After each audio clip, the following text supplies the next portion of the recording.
V predchádzajúcom videu som z čerstvého kravského mlieka vyrábal domáce maslo. No a z mlieka, ktoré mi ostalo po odobratí smotany, som teraz vyrobil domáci kravský syr. Kravské mlieko som nechal v hrnci zohriať tak, aby som dosiahol teplotu medzi 36 až 38 stupňov Celzia. Počas ohrievania nezabudnite mlieko premiešať, aby sa vám nepripálilo na spodok hrnca.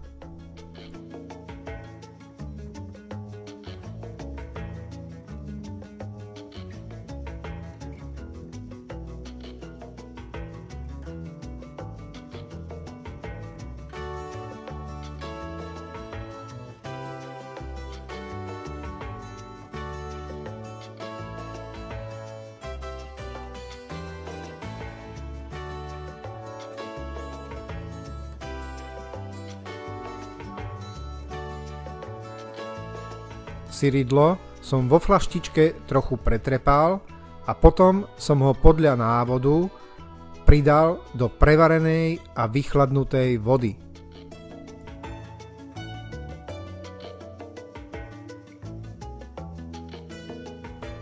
Pri tomto syridle som na 10 litrov mlieka potreboval 5 ml syridla. Na každom syridle je napísané, koľko mililitrov na koľko litrov mlieka budete potrebovať. Každé syridlo je totiž iné.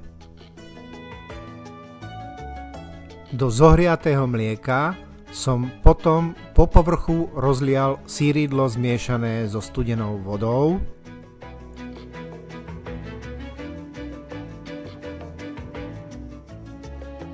Mlieko s pridaným syridlom som asi 2 minúty premiešaval.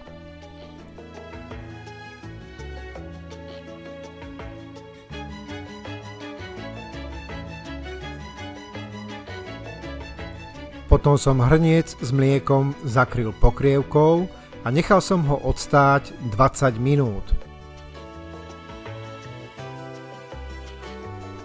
Po 20 minútach vznikla v hrnci takáto pudingu podobná hmota. Skúste do síreniny zapichnúť nožík, aby ste zistili, či drží pohromade. Potom som nožom síreninu rozkrájal na kocky asi tak 2x2 cm.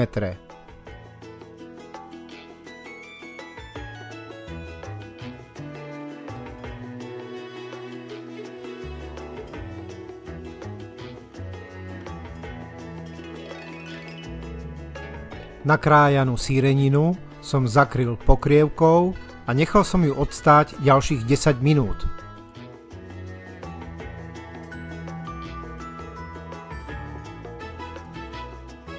Po 10 minútach srvátka vystúpila nad nakrájanú síreninu a ja som ju ešte rozšľahal metličkou na menšie kúsky.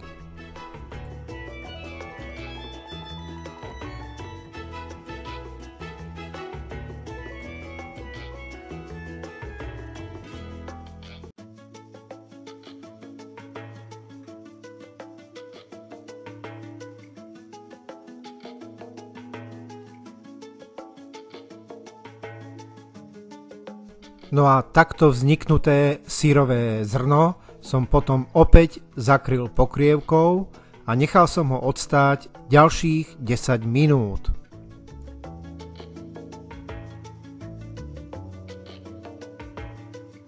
Po uplynutí 10 minút som potom z hrnca naberačkou začal odoberať syrové zrno.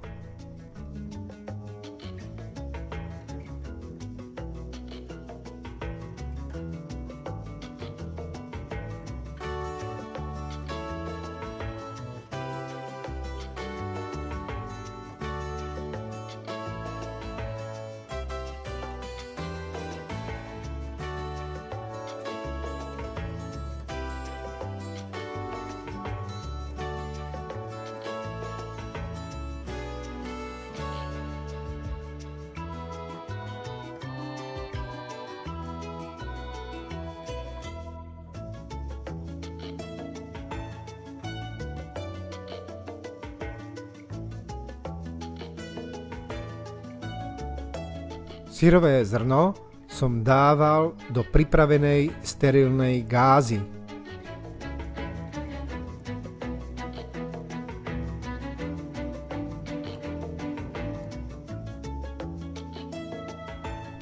Potom som cez gázu zo syrového zrna vytlačil srvátku.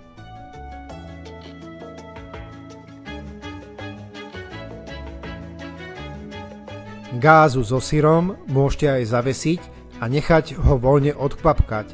Ja ale budem tento syr lisovať.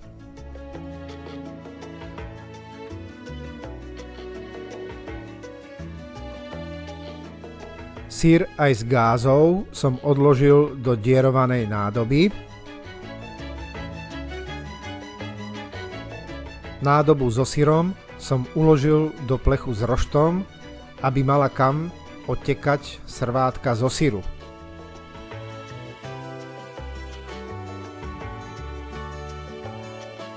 No a teraz som syr už iba zaťažil a nechal som ho odstáť pri teplote maximálne 23 stupňov Celzia na 24 hodín.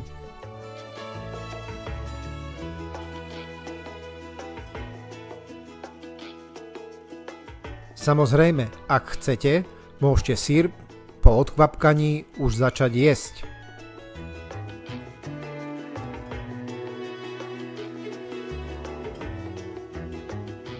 No tak sa ideme pozrieť na čerstvý kravský syr. Vyzerá naozaj výborne a aj tak chutí. V tomto štádiu je ten syr ešte sladký.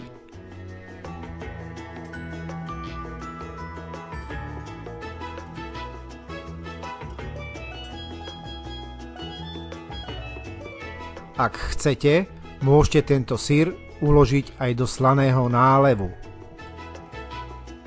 Domáci kravský syr mám hotový, no a ak si ho skúsite urobiť, dajte mi vedieť, ako to dopadlo. No a na záver, ako vždy, vám zaželám už iba dobrú chuť.